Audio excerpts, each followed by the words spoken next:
Our guest speaker is Vickie Griffith. Vickie helps sensitive, introverted entrepreneurs succeed without loud strategies, constant hustle, or burnout. Through reflection, awareness, and genuine connection, she guides clients to build businesses that feel aligned and sustainable. Today, Vickie will share how honoring your natural pace strengthens and can create real momentum without exhaustion.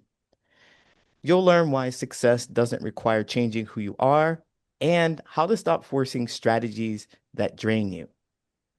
You all today will learn how you will leave knowing how success is possible for you and with one clear aligned step that you can take immediately with confidence. Let's all welcome Vickie Griffith. Thank you. Thank you. I appreciate it. So it's 2026. And I bet the first thing you think you need to do to start the new year is create your strategy for the year. How many of you have a plan in place for 2026 for your strategy? Good. Yay. There's a few that have that. But what if that wasn't the right place to start? What if planning strategy isn't always the best way to go? Just yesterday, I had a client so excited.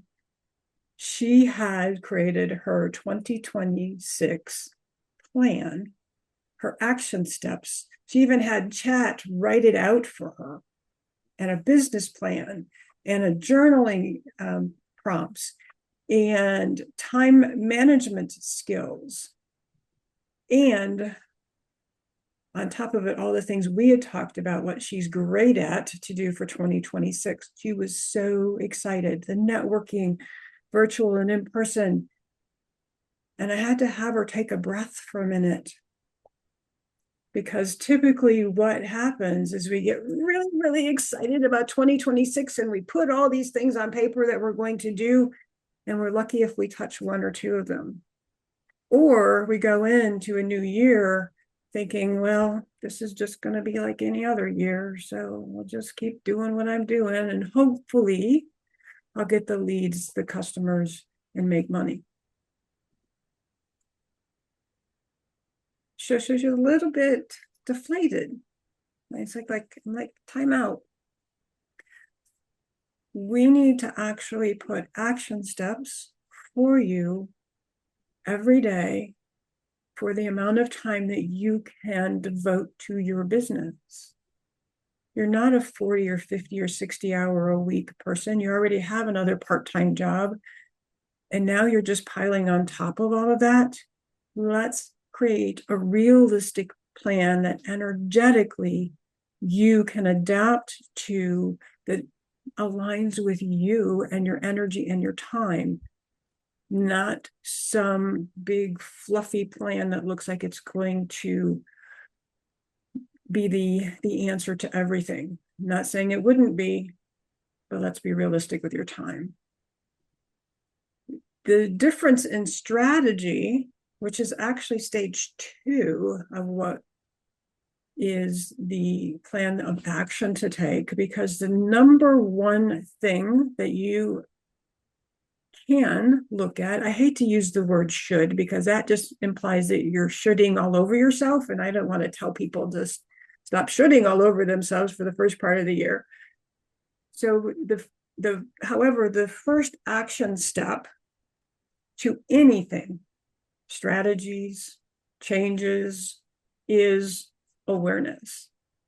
That's right. ChatGPT can overwhelm you with a lot of information. That's what it's trying to do, is please you and give you, over deliver. So it's awareness. It's awareness of practical things like time. How much time, and I mean hours, do you want to put in your business? And let's work around that. Some people do want to put 60 hours a week in. I'm not one of those people. I want to work 30. Some of my clients want to work 25.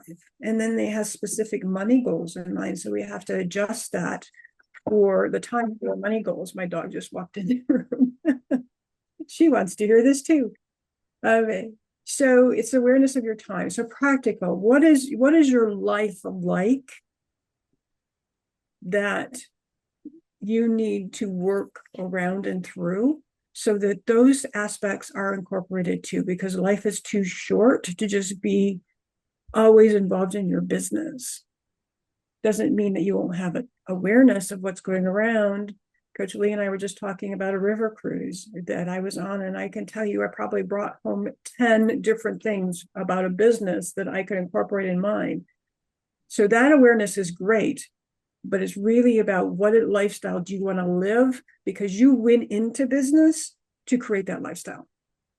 And then business keeps creeping in and creeping in and biting, kind of like the old Pac-Man. Y'all remember Pac-Man? Are you all old enough to remember Pac-Man? All right, at least one of you. So it's gobbling up all these things. And sometimes that's what happens. Our business starts gobbling up our life and taking too much of our time away from what's really important. I'm not saying your business isn't important, but what I'm saying is family and friends and laughter and joy and peace and time off and vacations are really important. One of the first things I ask my clients to do is to schedule your time off, because that is an important aspect of your business, your time off. And you determine what that means. Some people on their time off, they might explore other avenues in their business, but they're doing it for enjoyment, not because they have to or they should. Another part of awareness, that is what's going on up here. Where mentally are you blocking yourself? Creating excuses is a symptom of that block. Feeling like you have to resist in some way is a block. It might be a belief system, but it shows up like you've got something on your calendar to do and you don't want to do it, so you find something else to keep you busy. Busyness is a symptom that there's something going on that's blocking you from growing your business. So once you've got your awarenesses, and now you can start saying, okay, so and it could be something you don't even know because it's subconscious. It's something that was created within you from many, many years ago. I had a really good friend who was also in business doing the same thing I was doing. We used to talk and chat with each other often. And she had this one incident when she was going into college, and she had picked the school that she wanted, the college that she wanted, and her mother in the kitchen, and she could describe where she was at to the T, said to her, "We can't afford it." And that experience at a young age kept her stuck in her business, because she couldn't get past, "I can't afford it." Because we have to invest in our business. We have to invest in ourselves, and we have to invest in our business software. Some people have licensing. So there's investments that happen. And it kept her stuck for many, many years. Unfortunately, she actually passed away at a very young age. So she never really got to see her business be successful because of this incident. And she worked on it and worked on it and worked on it. There were so many aspects to that. So she was aware of that. But I've had another client who was the CFO of a large city here in Florida. She called very important people every single day unannounced. That was her job. But yet her heart was an entrepreneur, and she wanted to be an entrepreneur. And she had several multi-level marketing products that she was selling to other people, but yet she couldn't pick up the phone at night to make the phone calls. And she came to me going, this is just a strategic move. What's wrong with me? Like, I don't know that there's anything wrong with you, but let's explore it. It ended up, she had a belief that her family would disown her if she was successful in business, because in her family, there was an unspoken rule. And maybe you have this too, if you start being aware of it, that you go to school, you go to college, you go to higher education, you get a really good job, you keep it forever, you retire and you die.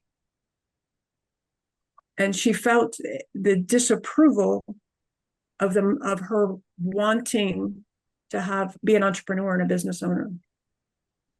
with working through that awareness, she was able to change and shift her belief systems. Not only did she pick up the phone, but she retired from her business and she has a thriving business now, writing articles for many publications. So step 2 is actually your strategy. And number 3 was a resistance to that strategy. What are you resisting? And Yeah. those are symptoms. We have 5 minutes for Right. questions. Thank you. So I'm going to go ahead and open it up to ideas, thoughts, questions that you might have about this strategy, and tell me what you can take away and do today that you can make a shift in your business. All right.